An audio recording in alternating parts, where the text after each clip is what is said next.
Hello students, নতুন বছরের শুভেচ্ছা সবাইকে। আজ আমরা আলোচনা করব পঞ্চম শ্রেণীর বাংলা পাঠ্য বইয়ের প্রথম কবিতা সুনির্মল বসুর লেখা গল্পপুরো। কবিতাটি বিস্তারিত আলোচনার পূর্বে কিছু বিষয় আমরা জেনে নেব। গল্প শুনতে আমরা কম বেশি প্রত্যেকেই ভালোবাসি। ছোটবেলায় বিভিন্ন গল্প আমরা শুনেছি, বাড়ির দাদু ঠাকুমার কাছে, গল্পের বই থেকে নানা রকমের গল্প আমরা শুনে থাকি। সেই দাদুদের মতো একজনই হচ্ছে আমাদের পাঠ্য কবিতার গল্পপুরো। তিনি গল্প শোনাতে ভীষণ ভালোবাসেন। বিভিন্ন ধরনের গল্প তার কাঁধের ঝোলায় ভরপুর থাকে। কবিতাটি লেখা সুনির্মল বসুর। তিনি 1902 সালের জন্মগ্রহণ করেছে বিহারের গিরিডিতে। সাঁওতাল পরগনার মনোরম পরিবেশ তার মনে অনুপ্রেরণা জাগায়। প্রধানত ছোটদের জন্য সরস সাহিত্য রচনা করেছে। বিভিন্ন মজাদার কবিতা, গল্প, কাহিনী, ভ্রমণ কাহিনী, রূপকথা বিভিন্ন লিখেছেন। এছাড়াও তিনি ভালো ছবি আঁকতে পারতেন। তার লেখা উল্লেখযোগ্য বইগুলি হল ছানাবড়া, বেড়ে মজা, হইচই, কথা শেখা, ছন্দের টুংটাং প্রভৃতি। 1956 সালে তিনি ভুবনেশ্বরী পদকে ভূষিত হন। তার রচিত আত্মজীবনীর নাম জীবন খাতার কয়েক পাতা। তিনি বাংলা সাহিত্যের একজন বিশিষ্ট শিশু সাহিত্যিক। গল্পপুরো কবিতাটি সুনির্মল বসুর শ্রেষ্ঠ কবিতা নামক বই থেকে নেওয়া হয়েছে। এরপর আসি মূল কবিতায়। সুনির্মল বসুর লেখা গল্পপুরো কবিতাটি। বইছে হাওয়া উত্তুরে, গল্পপুরো থুরথুরে, চলছে হেঁটে পথ ধরে, শীতের ভোরে সত্তরে, চেঁচিয়ে যে তার মুখ ব্যথা, রূপকথা চাই রূপকথা। তাহলে উত্তর দিক থেকে হাওয়া বইছে। উত্তর দিক থেকে কখন হাওয়া বয়? না, শীতকালে উত্তর দিক থেকে হাওয়া বয়।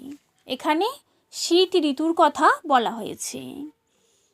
শীতকালের এক সকালবেলা গল্পপুরো কি করছেন? না, থুরথুর করে, থুরথুরে মানে খুব বুড়ো হয়ে গিয়েছেন গল্পপুরো, তিনি পথ ধরে হেঁটে চলেছেন। হাঁটতে হাঁটতে চিৎকার করে বলছেন, রূপকথা চাই রূপকথা। তিনি রূপকথার গল্প শোনাবেন। সেই হাঁক দিতে দিতে তিনি পথ ধরে এগিয়ে চলেছেন।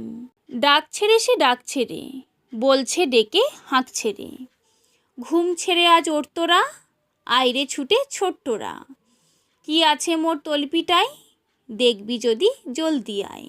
তিনি প্রচণ্ড জোরে চিৎকার করে ডাক দিচ্ছেন আর বলছেন, শীঘ্রই ঘুম থেকে উঠে ছুটে আয় সবাই। আমার তলপির মধ্যে কি কি মজার জিনিস আছে, কি কি গল্প আছে তা দেখার জন্য জলদি সবাই চলে আয়। কাঁধের ওপর এই ঝোলা, গল্প ভরা মন ভোলা, দত্তি দানব যক্ষীরাজ, রাজপুত্তুর পক্ষীরাজ, মন পবনের দ্বারখানা, আজগুবি সব কারখানা, ভর্তি আমার তলপিটায়, দেখবি যদি জলদি আয়। তাহলে গল্পপুরোর কাঁধের ঝোলাটি নানা ধরনের গল্পে ভরপুর, যা শুনলে মন ভরে যায়। কি কি গল্প ঝোলাতে রয়েছে দেখো। দত্তি দানবের গল্প রয়েছে, যক্ষীরাজের গল্প রয়েছে, এছাড়াও রাজপুত্তুরের গল্প রয়েছে, মন পবনের গল্প রয়েছে, এছাড়াও রয়েছে আজগুবি নানা ঘটনা নিয়ে কাহিনী। সেইগুলো গল্পপুরোর কাঁধের ঝোলাতে একেবারে ভরপুর। সেগুলো দেখতে হলে খুব শীঘ্রই ডাক শুনে গল্পপুরোর কাছে ছুটে যেতে হবে। করির পাহাড় সার বাঁধা, মানিক হীরা চোখ ধাঁধা, সোনার কাঠি ঝলমলে, ময়নামতি টলটলে, তেপান্তরের মাঠখানা, হট্ট মেলার হাটখানা, আটকালো এই তলপিটায়, দেখবি যদি জলদি আয়। কোন দেশে কড়ির পাহাড় সারিবদ্ধভাবে রয়েছে, সেই দেশের কাহিনী।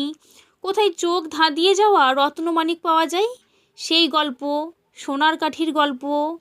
কোথায় তেপান্তরের বিশাল বড় মাঠ রয়েছে, আবার কোথাও বা হট্টগোলের হাট রয়েছে, সেই সব কাহিনী গল্পপুরের থলেতে রয়েছে। তার ডাক শুনে তার কাছে গেলেই এই গল্পগুলি তিনি শোনাবেন।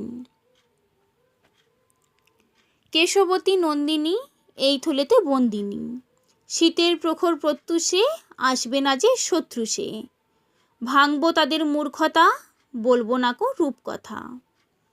কেশবতী নন্দিনী, কেশ কথার অর্থ চুল।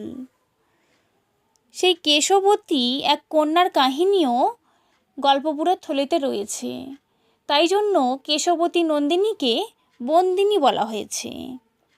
শীতের এই প্রখর প্রত্যুষ অর্থাৎ খুব সকালে, খুব শীত যখন, তখন গল্পপুরোর ডাক শুনে যারা ঘুম ছেড়ে বিছানা ছেড়ে উঠে আসবে না, তারা গল্পপুরোর শত্রু হবে। ফলে তাদের মূর্খতা ভাঙার জন্য গল্পপুরো এই এত সুন্দর সুন্দর গল্পগুলো আর শোনাবে না, কোনো রূপকথাও তাদের বলবে না। তাই প্রত্যেককেই গল্পপুরোর ডাক শুনে শীতের সকালে তাড়াতাড়ি উঠে পড়তে হবে।